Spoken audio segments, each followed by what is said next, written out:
Welcome back, colleagues. So glad you got to see me again. So, two cows are grazing in a field. One cow stops and looks at the other and says, "Hey, so what do you think about this whole mad cow disease thing going around?" To which the other responds, "Doesn't bother me. I'm a helicopter."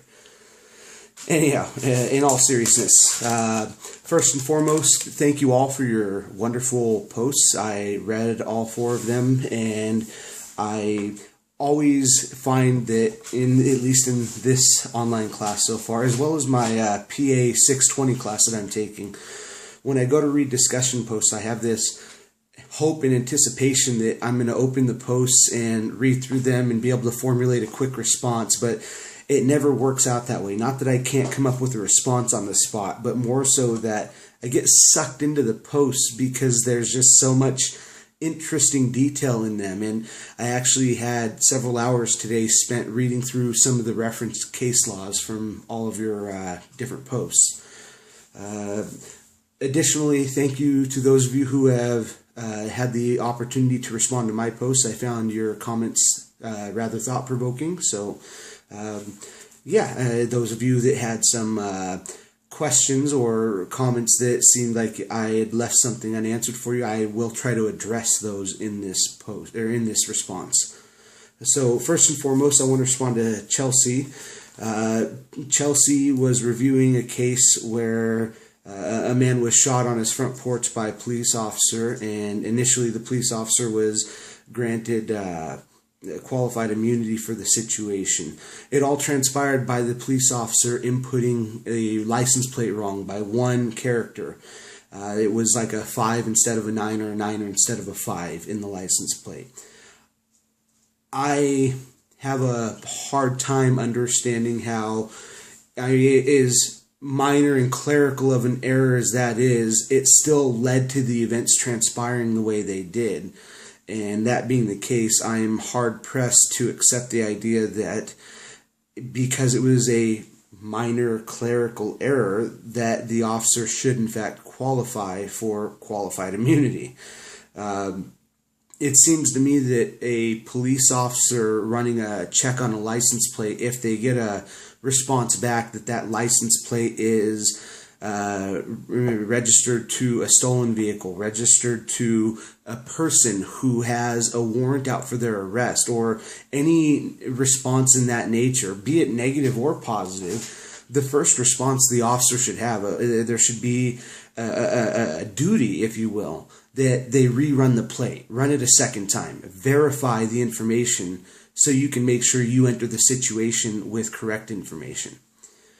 So that left me kind of awe-stricken, and I'm very anxious to see how things unfold. This case hasn't been fully decided yet. It's been remanded back down to the district court for further review, and there's an expectation of a decision sometime this year, 2015.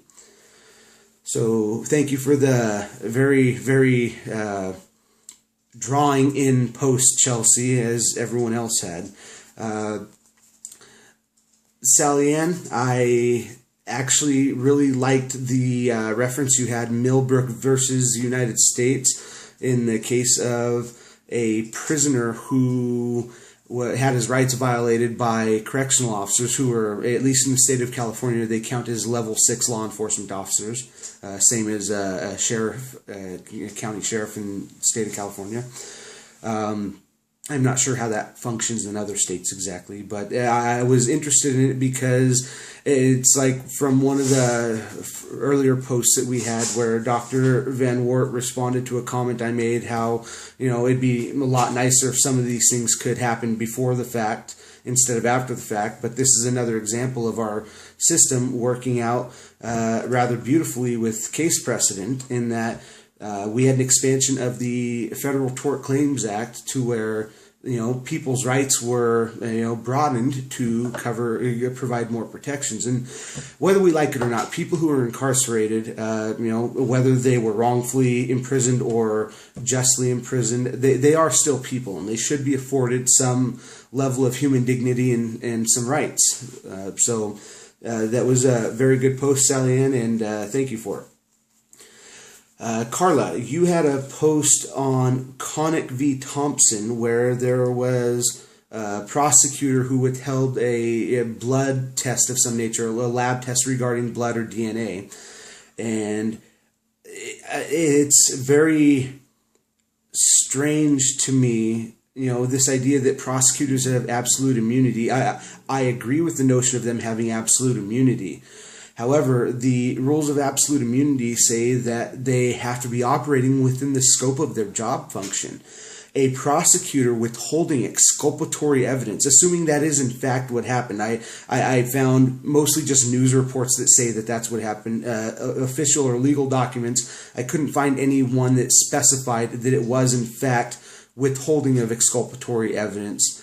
But I'm sure there's something out there that specifies it. A prosecutor withholding exculpatory evidence seems like it's prosecutorial misconduct, which prosecutorial misconduct, as far as I'm understanding, is not within the scope of the operations of a prosecutor. It's outside the scope. Anytime they do something that is misconduct, it should be considered outside the scope of their job. And that being the case, it should negate the absolute immunity granted to them. But that was apparently not the case. All the same, it was a very good post, and I really enjoyed reading about it. I'm somewhat passionate about law, so all this reading it really sucks because I plan to do 5 or 10 different things throughout the day, and I find myself reading case law instead. To respond to your video response that you left for me, Carla, you had said something in there about how with my Ricard v. Plumhoff case, that seeing the legal precedent in that gave you some, I think it was, you didn't specify insights specifically, but it gave you some insight as to a lot of the recent cases involving officer-involved shootings that have led to both handicapping, disabling, and even killing people. And while I agree with you wholeheartedly, there have been some very questionable things happening lately and some downright wrong situations that have occurred.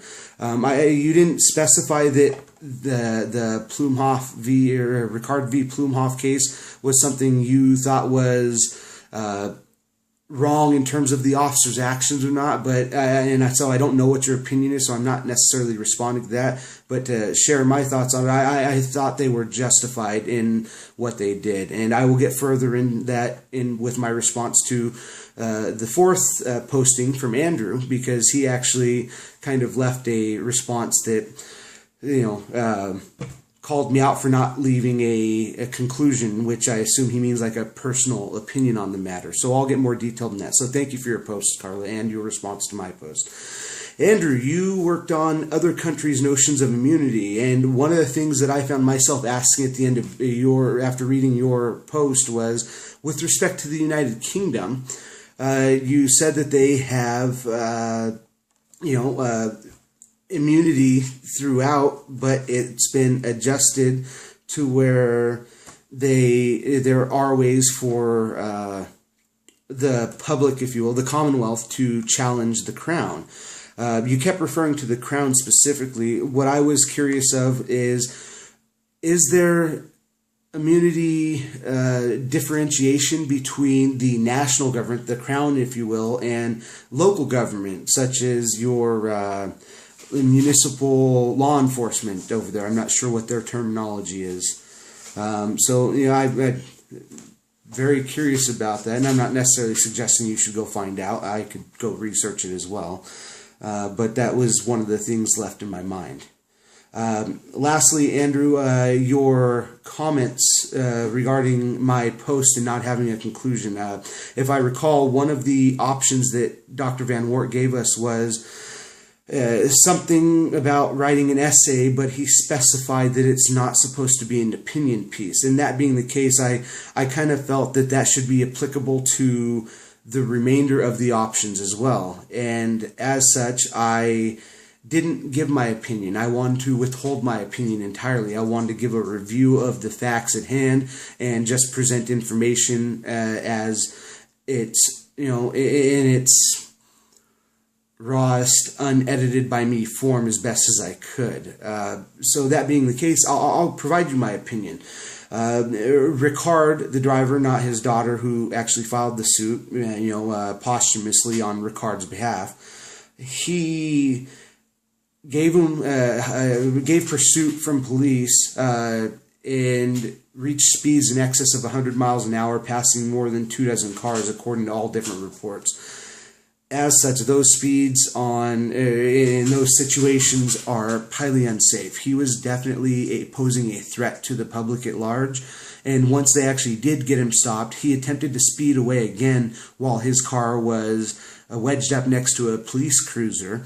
And that not only suggested that he was attempting to flee, but which would have continued the threat to the public at large, but it also means that there's a definite threat to the law enforcement officers who were outside their cruisers at that time. That being the case, just as the United States Supreme Court said, I firmly agree that the police officers were then justified in using deadly force. He was posing an imminent threat to life and limb to the public as well as the law enforcement officers. They have every right to protect themselves, and their responsibility is to protect the public. So they did the right thing. And then continuing into the next part of it, where he started reversing after Officer Plumhoff discharged 3 rounds into his vehicle. Well, so now you have someone who's possibly injured with a gunshot wound, who's reversing, so his visibility is much more limited than it is if he's going forward and has, all the forward-looking space in front of him. He's only got maybe, we'll call it half, but I even think it's less than that, of visibility going in reverse. So he amplified the threat, in my opinion. So the other 2 officers discharging a total of 12 additional rounds from their service weapons, I think they were just as easily justified in that. The United States Supreme Court laid it out nicely. Once a law enforcement officer has justification to use deadly force, there's no limit to where that deadly force goes as long as the imminent threat is still present. And it was still present. So I think they were completely justified in that. But again, thank you for your response. And thank you for your post. You all made a wonderful post. I really enjoyed reading them, and I'm looking forward to the next discussion. So have a nice day.